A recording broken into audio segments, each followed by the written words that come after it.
Welcome to Orioles Digest. I'm your host, Kam Brice. And like I say in every video, hit that subscribe button. If you're a part of this percentage, let's change that today. Come join Orioles Digest. I'm giving you daily updates that you don't want to miss. Now, this is a sad day for Baltimore sports fans. You watched the Ravens game last night, you knew what happened. But today, we lost another one, and his name is Anthony Santander. Anthony Santander agreed to a contract with Toronto Blue Jays today, which included 5 years, $92.5 million with a club option for the sixth season. He can opt out after the third year. The team can void the opt out and make a deal to 6 years, $110 million at any point. My first thoughts on this, I'm happy for Anthony Santander. He's done a lot for this Baltimore Orioles organization. He's been with us from the jump and he helped us get to the playoffs. But now it's time to move on. I've been getting a lot of DMs about Anthony Santander over the course of this offseason. Why didn't the Orioles re-sign him? And now that that contract has came out, a lot of people are angry that the Orioles could have given him the same contract and made this team better. So that brings me to my next topic. Tyler ONeil or Anthony Santander, who was the better option? Now, a lot of people are going to go towards Anthony Santander, obviously. He had one of the best switch hitting seasons last year in MLB history and was a fan favorite. Everyone loved Tony Taters and had plenty of clutch moments when he showed up and helped his team win games. But the long term situation, you have to think. Santander, who's a guy who's about to be 31 years old, and can he repeat the season that he did last year? Because that's very hard, and especially for a guy who's a below average defender. And that's one thing the Baltimore Orioles struggled in the outfield last season was their defense. And you get a guy like Tyler ONeil, who's still very young, hasn't hit his prime yet, has had very good years in his career, but his only problem is he cannot stay healthy. And I hate when people talk about Tyler ONeil and say, well, he's only a platoon bat.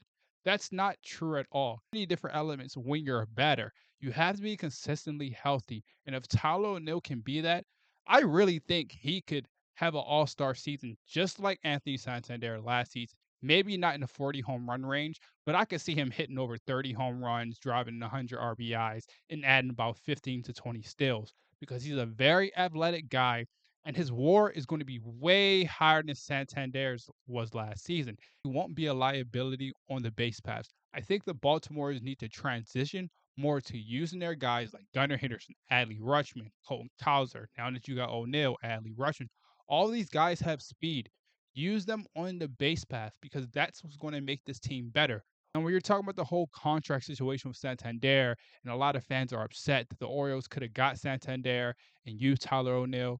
So what do you do with Heston Kjerstad? End up trading him? If the Orioles want to trade Heston Kjerstad, he would have been traded by now.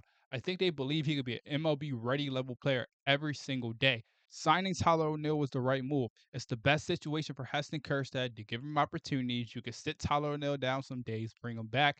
Heston will have a chance to finally break through an MLB roster and show Mike Elias and his team why I should be your starting outfielder. So that moves me on to my next topic. We're going to talk about the Orioles' outfield depth and if they should add one veteran hitter. Should the Baltimore Orioles sign another veteran outfielder to help this team? And you're probably wondering, why is a picture of Harrison Bader up here? Because this will be the perfect guy that the Orioles should sign. Right now, we have Colton Cowser, Cedric Mullins, Heston Kjerstad, Tyler ONeil. That's four. You need another guy. Could that be Harrison Bader? Could that be Kobe Mayo? Could that be Dylan Beavers? There's so many different types of options that the Baltimore could go with. We all saw a couple years ago where Harrison Bader did for the Yankees in the playoffs. Now I know he's not that same hitter anymore, but he's still a veteran guy with playoff experience. And when the playoffs come, he could help the Baltimore out in so many situations, even in the regular season. If a guy like Colton Cowser or Cedric Mullins get injured, you could put Harrison Bader in that outfield position for every day for the next couple weeks. But having depth does not hurt this team. And we've seen that over the last couple of years when injuries come. We don't have depth. We have to bring young players up and they can't succeed. So it'll be interesting to see if the Baltimores can add another veteran hitter. Now let's talk a little bit about the Baltimore Orioles draft picks in 2025. and why this is important. We all know when the Orioles lost Corbin Burnes, they will receive the first round draft pick. Now that Anthony Santander was signed by the Blue Jays, they have also received another first round draft picks. Now let's look at these draft picks. They have the 19th draft picks. They have the 30th draft picks from Corbin Burnes. Thank you, Arizona. They have the 31st or the 32nd. That's the complimentaries to Santander. Thank you, Toronto. Now, it's going to be weird seeing Anthony Santander in a Blue Jays jersey. I'm not prepared for that, but the first game of the season. Now, for a lot of people who are not involved in the MLB draft and the scouting department, don't worry.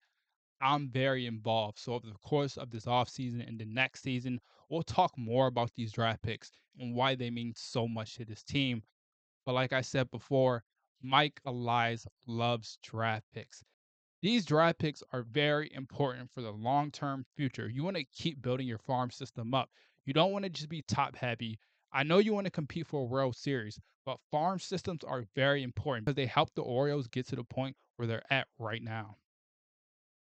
If this is the team the Orioles go into next season, I'm very confident. It just depends. If the young guys can step up, Grayson Rodriguez can be that ace like we all know he can.